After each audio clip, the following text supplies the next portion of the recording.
Hey guys, welcome back to Meepers Jeepers. I alluded in my last video, or a couple videos ago, whatever it was, that I had a new project for the channel because I'm simply just running out of stuff to upgrade on the Jeeps. I think that we're going to do one more to the wife's Jeep that kind of needs it with the transmission, but we'll get a video done on that. Today, guys, the new project that I have for the channel, again, like I mentioned before, it's nowhere near like a restoration project. I got rid of all my bikes for a time, and I found a good deal on one, so I picked it up for the channel. And you guys, it don't need a lot. It's a very nice bike. It just needs a couple things. Today, what we're going to do, because it's a new to me bike, I'm going to go ahead and do a three-hole oil change on it, just so I know it's been done and I know what the miles and all that stuff are. Every time, I get something used, I do a fluid change on it no matter what, so I know that it's done and when it was done. So today, like I said, we're going to do a three-hole oil change on, let me flip you around. I'm a little close. Ooh, sorry, guys, about the jittering. But, guys, this is a 2008 Harley-Davidson Road King Anniversary Edition. So it's the dope AF, copper and black. I've always liked this color since they came out with it. It's got, 14-inch apes on it that I really like. The windshield's okay. I don't know if the windshield... Let me get you around a side view here. I don't know if the windshield is going to stay, but obviously I'm going to keep it because it's, nice to have on longer rides. Got a solo seat and a fender apron on the back. Obviously the leather bags are copper and black themselves. But the reason, nice air kit. Guys, this bike is in very good condition for being an 08. You can see them bars. Them bars are just nice. I like the way they splay out at the top. Nice LED brake light. But obviously, the 08 had a 96 cubic inch motor on it. And this one here, the feller that I bought it off of, excuse me, his brother worked at a Harley-Davidson dealer. And it's got a 107 kit on it. So I've rode this bike just once since I've had it, I guess. We took a pretty good ride on it. Guys, I tell you, that 96 with a 107 kit on it, this bike is rowdy. Like, it wants to go. So I'm going to fire it up. It's going to be loud. It's a 2-into-1. I about fell over there. Let me flip you around. It's got a 2-into-1 exhaust. No baffles. So it's crazy loud. But... The main reason I'm going to change the oil in it is because when the guy put the upgraded 107 kit, jugs, pistons, rings, all that, it still has the braking oil. And from what I understand, braking oil has no detergents in it, and it's like a 10W30. So the valves, in my opinion, I know Road Kings have valve noise. This is a little excessive in my opinion. So I'm going to change the oil and see if I can't quiet them valves down a bit.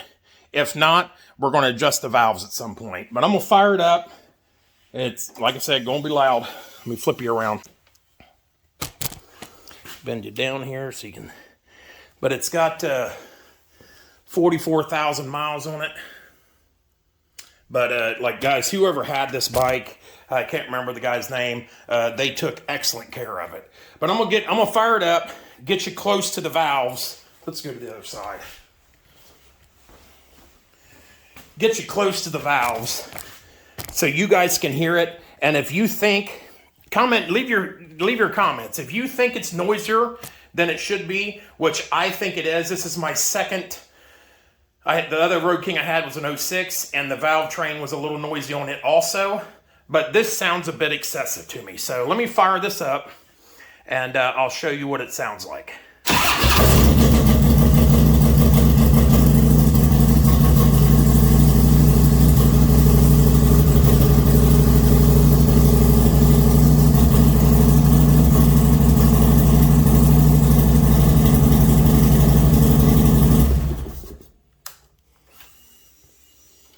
It really wasn't making that much noise on the initial fire up.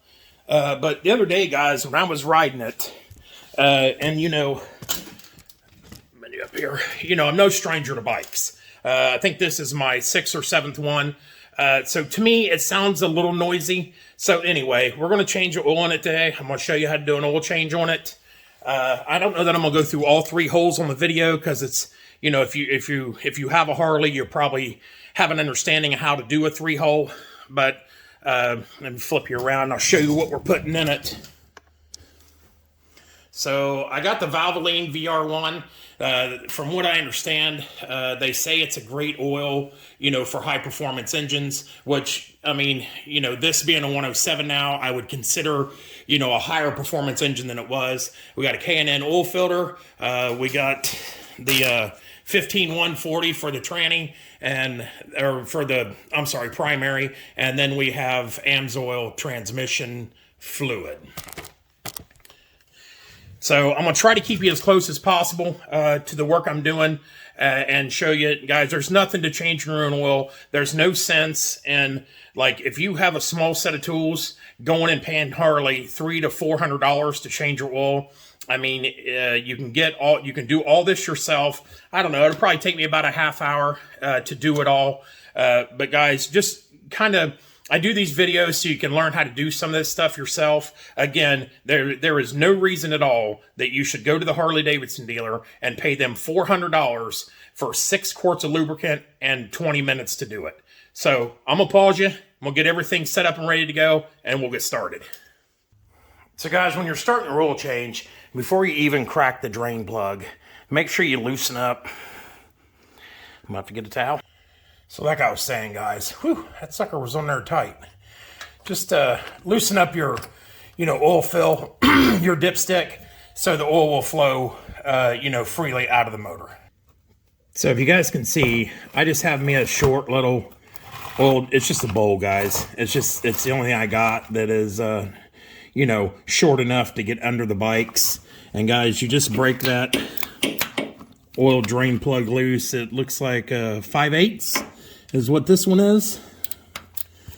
But my dog bone will only fit in there one way. I should have just got a regular 5/8. Just get it loose enough. I think I'm tightening it. Yep. Just get it loose enough, guys, where you can just take it out with your fingers. I must have flipped that with my finger.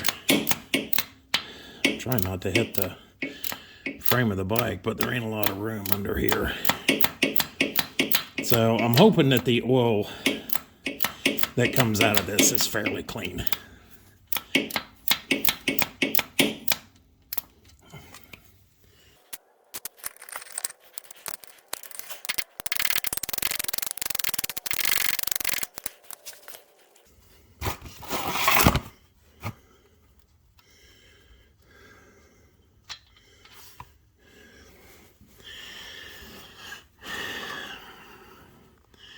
I mean, that's not looking crazy good, for sure.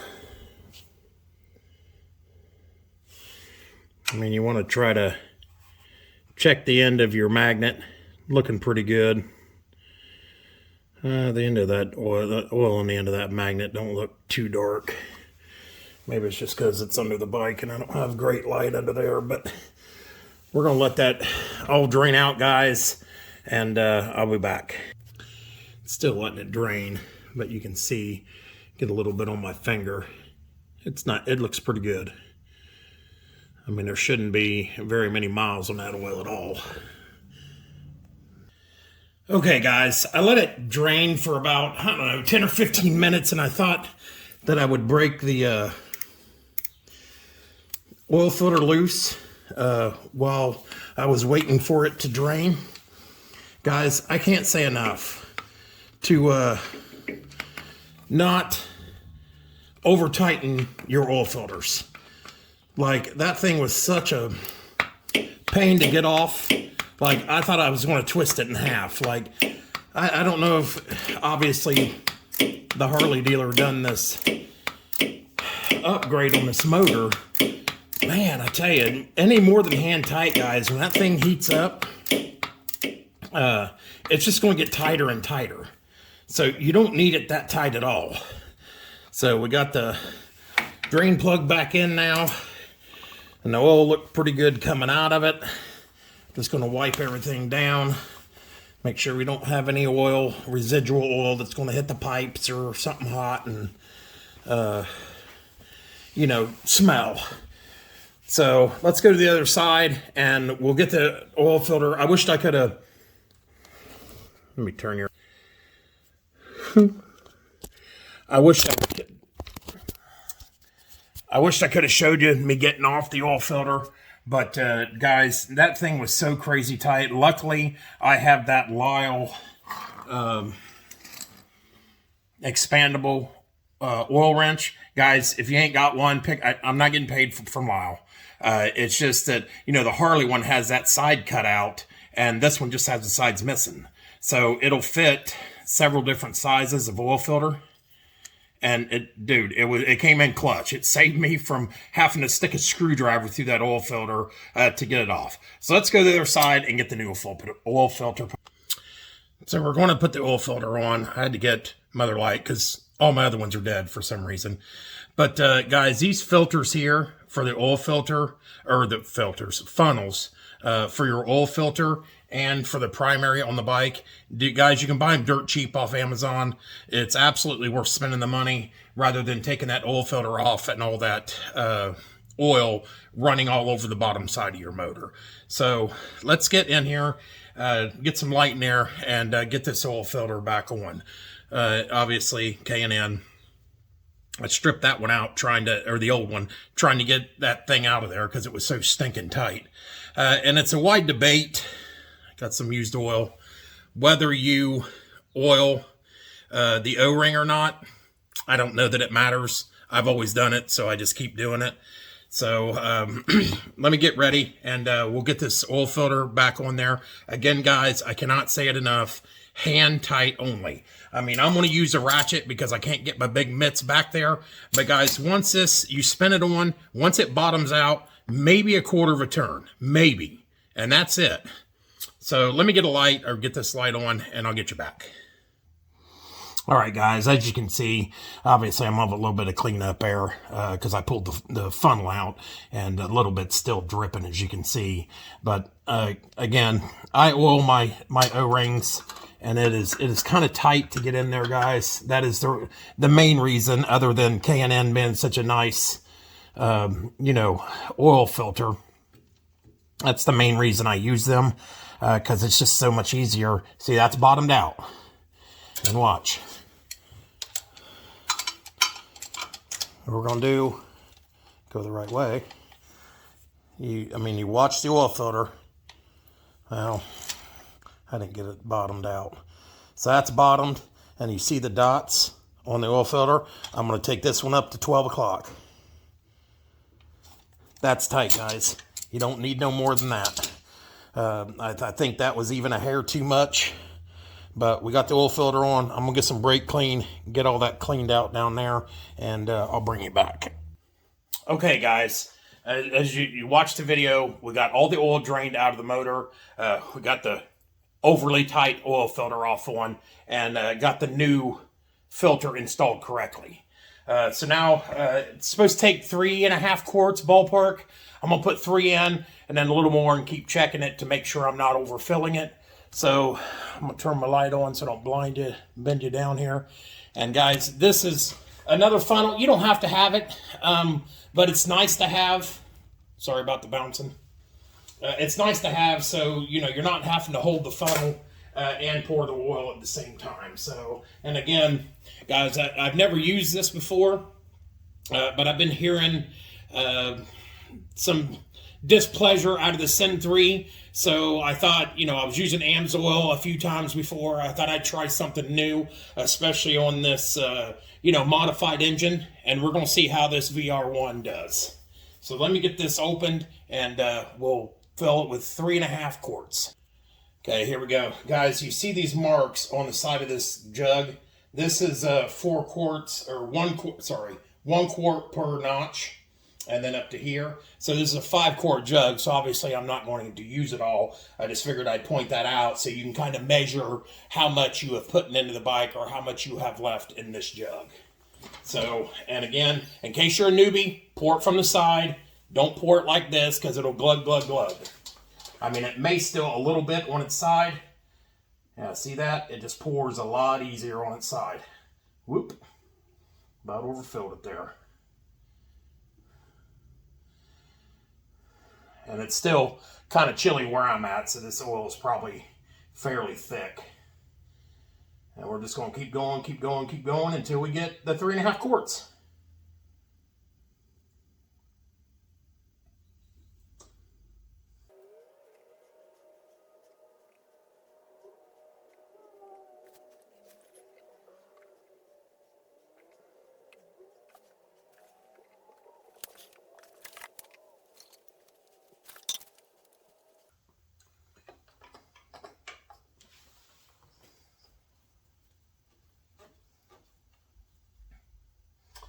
Now, when you check your oil, guys, I'm pretty sure that it suggests you do it on the Jiffy stand with the bike leaning sideways. If you do it up on a jack or something where the bike's vertical, you'll get an inaccurate reading.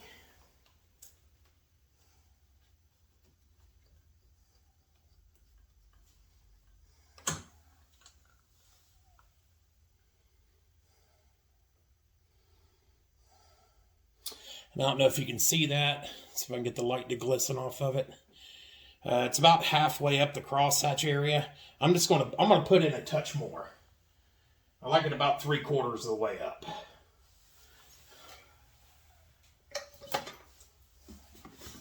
And if you see, so it's almost 3.5 quarts left in there. So I'm just gonna put a touch more in and call it good.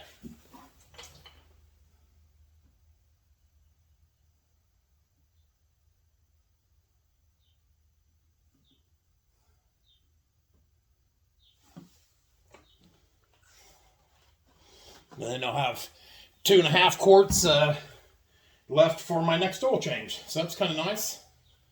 Wipe the dipstick back off. Guys, you can't check your oil enough. Like,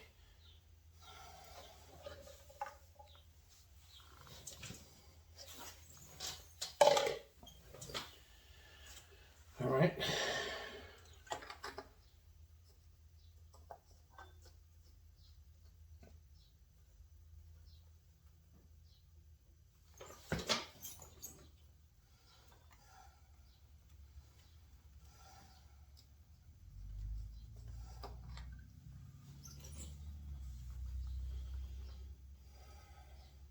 And there's 2 cross hatches left on that, if you can see it. So I'm gonna feel good about it right there, and I'm gonna, start it, idle it up, and then see what it's reading then, because the oil filter has not been filled yet. So, and that's another thing, guys. Tightening down that oil dipstick. It doesn't have to be crazy tight either, guys. It'll get tighter as you ride with the heating and cooling cycles of the motor. So I just fired it up, guys. You don't really want to let it run for more than 5 or 10 seconds just to get the oil circulating through the oil filter. That way, if you are too low on oil, there's no possibility you're going to damage the engine. So let's pull this dipstick and we're going to check it one more time.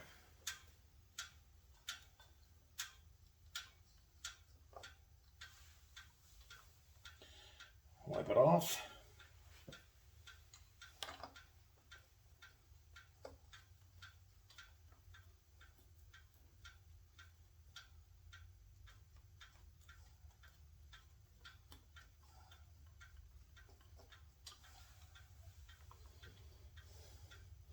See, I might have to add a little more. If you can see that, there's 4 X's now. So I think it needs about another 1/4 quart or so. So let's get that added.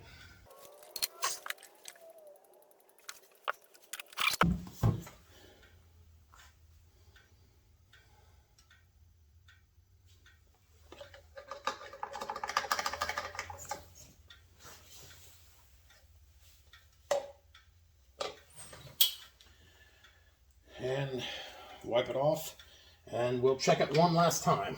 So guys, I know that the manufacturer, I think, specifies that it's got to be halfway up the hash marks. I'm not crazy about that. I go 3/4, but that's just me. I'm not telling you the right way to do it. I'm telling you the way I do it. And hang on.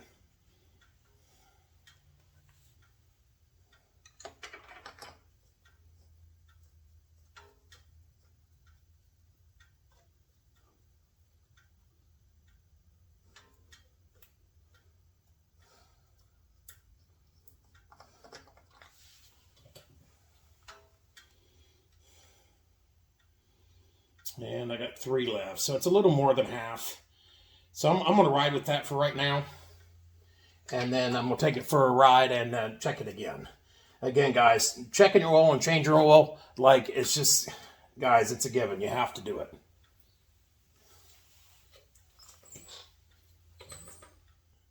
All right, guys, I fired her up one last time to make sure that oil filter was completely filled with oil. And I had to add about another half quart, so half 3/4, because I wasn't happy with the readings I was getting on it. Yeah, see, I don't know if you can see that or not, but it's there. So we are full now.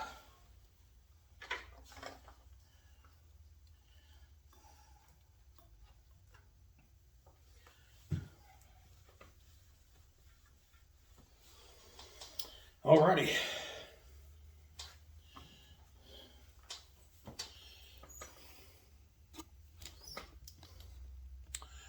So I'm going to get everything cleaned up here, guys.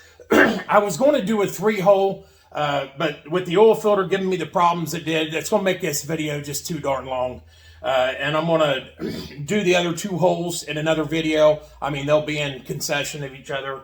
You know, I'll put this one on first, and like I'll do the transmission and the primary and put them on a separate video. But guys, like I said, there's no sense in spending upwards of $400, you know, to have the Harley-Davidson dealer change your own oil when, I mean, if you're having a problem with the oil filter, it could take a little longer. But as long as that oil filter is just snugged on there, guys, I mean, honestly, once you get into it, it'll take you about 15 or 20 minutes to get that oil drain, get a new filter on, and get it refilled. And again, the Harley dealer's charging you $450 sometimes, depending on which oil change it is, like 15, 20,000 miles.